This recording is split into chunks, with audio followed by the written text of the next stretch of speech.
Today I'm going to review some different Unit 4 Lesson 6 practice problems. Let's go ahead and jump in. This question asks, what is the value of x? Well, as you can see here, we have an isosceles triangle. We know this is an isosceles triangle because an isosceles triangle has at least two congruent angles, which we have here. That being said, we also learned that isosceles triangles have vertex angles and two base angles that are congruent. Here we can determine that 40 would be our vertex angle and x would be one of our base angles. Therefore, when being asked what is the value of x, we're being asked what is the value of one of our base angles. Well, we know our base angles are congruent to each other, and so in reality, we have two x's here, and those two would be congruent to each other. We also learned that the interior of a triangle is equal to 180 degrees. So when we add up all the different angles in a triangle, we have to get 180 degrees. Well, we already have been given that one of our angles is 40 degrees, so we can go ahead and subtract 40 from that. And thus we know that we have 140 degrees left over to distribute between our two base angles. But we know our two base angles must be congruent to each other, so we can divide them by 2. Doing that, we get 70 degrees. Therefore, each of our base angles is equal to 70 degrees. 70 plus 40 equals 180. So therefore, what is the value of x? The answer is 70 degrees, and so B is our answer. Let's go ahead and move on to the next problem. This problem asks, what is the length of PR?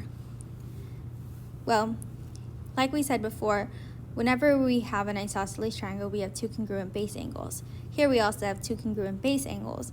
Therefore, because of that, we can reasonably assume this is an isosceles triangle, and we would have two congruent line segments. More specifically, our two congruent line segments in this instance are PR and QR. PR and QR are equal to each other, and we're being asked to solve for PR. So we want to do is substitute the equations we've been given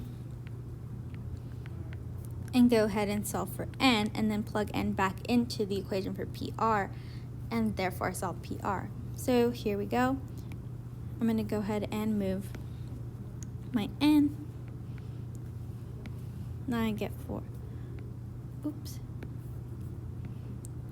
4n equals 32. Divide by 4. Thus I get n is equal to 8. Now that I know n is equal to 8, I can plug it into my equation for PR, which tells me that I have 5n. So I will plug in my 8.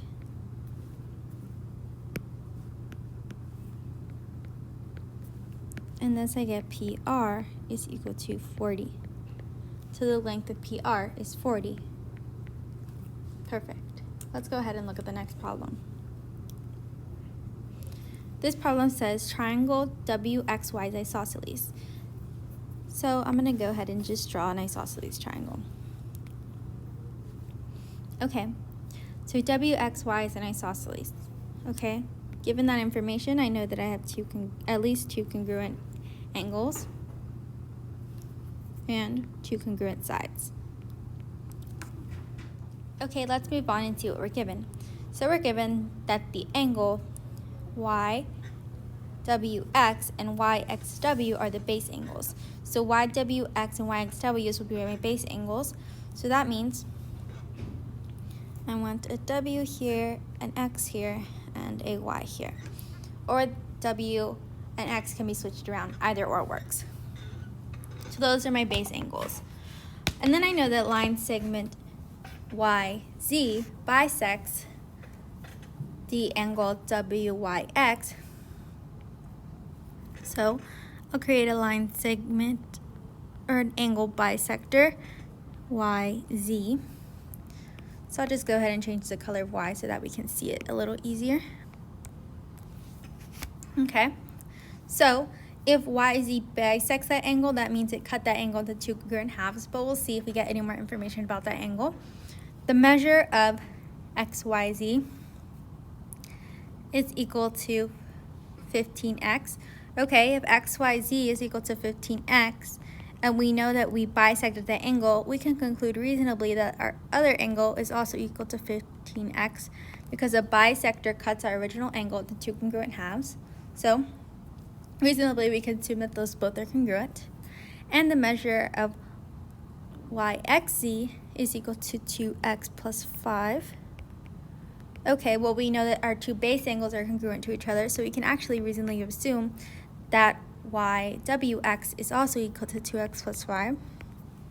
Okay, so that's all the things we can assume from what we're being told here. But what are we being asked to do? We're being asked, what is the measure of wyx? So basically, what is the measure of this entire angle that was previously not bisected? Well, the easiest way to go about solving that is we need to find x. Well, how can we find x?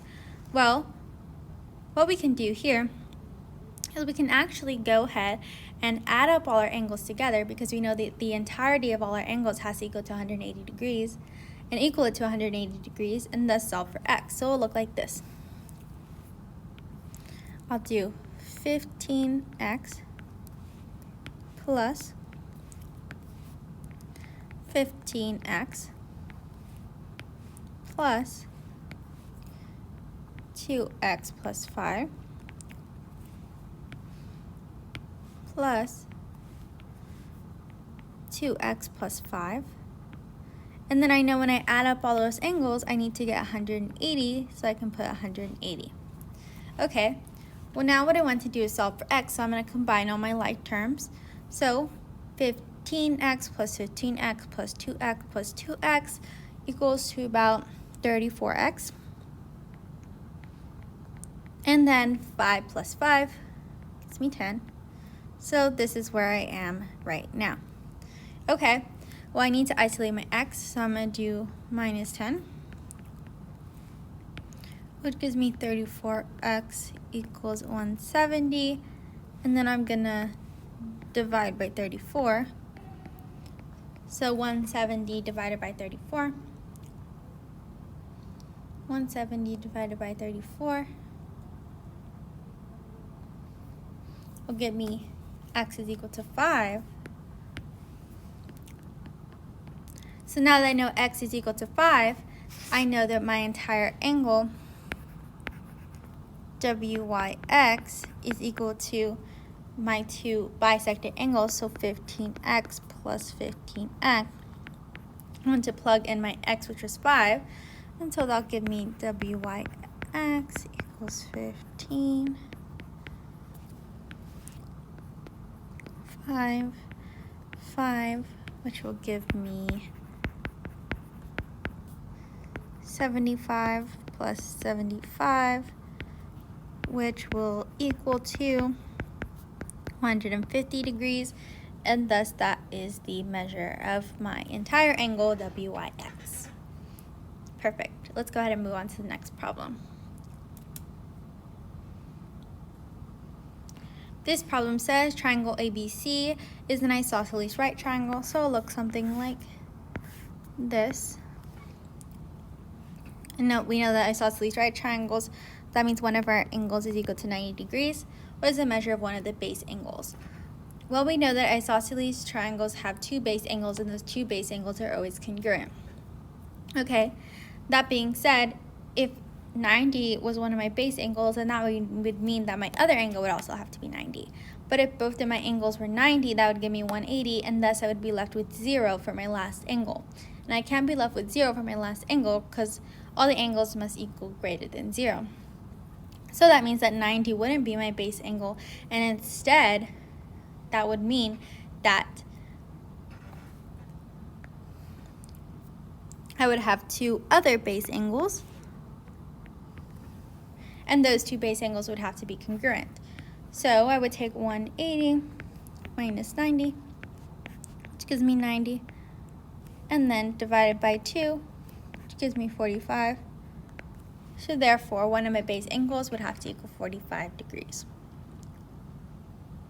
Perfect. Let's go ahead and move on to the next question. This question says, triangle ABC is shown below. What is the length of the line segment AC? Well, if I'm looking for the length of line segment AC, I know in relation to my base angles, and I know my base angles are B and C, that these two would be our congruent sides. That being said, if I need to find AC, I need to find the value of x. So I can go ahead and equal those two sides together because they are equal to each other. So it gives me 2x equals 3x minus 7. I'm going to go ahead and move my 7 just so it's easier for me. Then I'm going to move my 2x, which gives me x is equal to 7. Now that I know x is equal to 7, I can put it into my equation for AC. So AC is equal to 3x minus 7. AC equals to 3. 7 minus 7. AC is equal to 21 minus 7. AC is equal to 14. So therefore, I would select C as my answer, and I would be able to move on to the next question. This question says, angle M has the measure of 47 degrees, like I see here. What is the measure of angle PNL? So PNL, well, I know that PNL is one of my angles, or my bisected angles. And so what I actually want to do is work with what I'm given to find that missing angle. So I know that angle M is equal to 47 degrees, but I also know the angle P is equal to 90 degrees, indicated by that. Well, if that's true, and I have an isosceles triangle, well, I also know that if I have two congruent sides, then my two base angles would have to be congruent to each other. So that means that I also know that my angle L is also equal to 47. Okay, now what else do I know? Well, I know that my angle P also extends over here because it shares that line. And so if I take 180, that line measure, a straight line is equal to 180 minus 90, I would also get that this is also equal to 90. Okay. But I'm still not able to find my measure for my vertex angle. Well, the way I could do it is, what I could go ahead and do is, if I know that entire triangle has equal to 180, then what I can do is add what I'm given. So I'm given 90 plus 47, and I'll plug that into my calculator. 90 plus 47, which gives me 137. And I know that my entire triangle has to equal 180, so I'll do 180 minus 137 to find my missing angle. So 180 minus 137, that gives me 43. So that tells me that my missing angle is 43 degrees. Thus, because I'm only finding my measure of P and L, I can go ahead and select a 43 degrees. Perfect. Let's look at the next problem. This problem says triangle ABC is isosceles. What is the length of line segment BC? Well, as you can see here, I have two line segments that are congruent to each other. And so that means I can equal them together. So x plus 17 equals 2x minus 6. I'm going to isolate my x. So I'll go ahead and do plus 6 plus 6, 17 plus 6, 23. Move my x. So that gives me x is equal to 23. Now I know x is equal to 23. I can go ahead and plug that in to BC. So BC is equal to 2x minus 6. BC is equal to 23 minus 6. 2 times 23 is 46. So 46 minus 6. So therefore BC is equal to 40, and I can select 40 as my answer choice. Okay, let's look at our last problem. This is triangle XNM is isosceles, where angle N is the vertex, so angle N is our vertex. Okay, what is the measure of angle K? Okay, well, the easiest way to go about this is to see what we're given. So we're given that angle L, or NLM, is equal to 90. Well, given that, like we saw before, that means that NLK will also be equal to 90. Okay. I know that angle K is one of my base angles, and I'm given the congruency of my vertex angle, so I want to find x. So I'll do 5x plus 10 equals 6x minus 1. Okay, plus 1.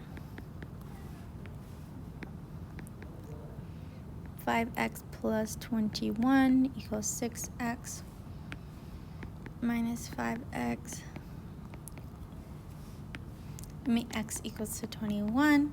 So x equals to 21, so that means I can plug it into my angle KNL. So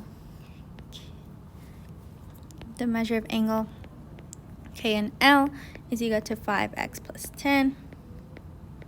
I can plug in what I'm given, that x is 21. Oh, let us move on to our next problem, which is very similar to one of the problems we saw. Okay. This is triangle KNM is isosceles, where angle N is the vertex. So that means that K and M would be our base angles. So given what we saw earlier, if we know that NLM is equal to 90 degrees, then I would also know, then I would also know that NLK is equal to 90 degrees. But I haven't really been given information about my base angle. What I have been given information about is that angle N is my vertex angle. And as I can see here, angle N is bisected by NL. And so that means it was cut in half. So that means that those two angles will be congruent to each other. Well, given that information, I know that I can go ahead and equal those two equations together and solve for x. So I'm going to move this. So I get 5x plus 11 equals 6x minus 5x, which means that x is equal to 11. Now I know x is equal to 11, I can go ahead and plug that into my measure for K and L. So K and L is equal to 5x plus 10, which means equal to 511 plus 10, which is also equal to 55 plus 10, which equals to 65. So it's equal to 65 degrees. And I only need to find the measure of angle K. Okay, so if I know this is 65 degrees, and that means that this would also be 65 degrees, right? Because when you bisect an angle, you get two congruent angles, and so automatically that'd be 65 degrees. But now I have to solve for my base angle, which is angle K. Okay, well I know that my entirety of my triangle has to equal 180 degrees, so that means the entirety of this triangle has to equal to 180 degrees. So what I'll go ahead and do is do 90 plus 65, which I'll plug it into my calculator. Gives me 155, and then 180 minus 155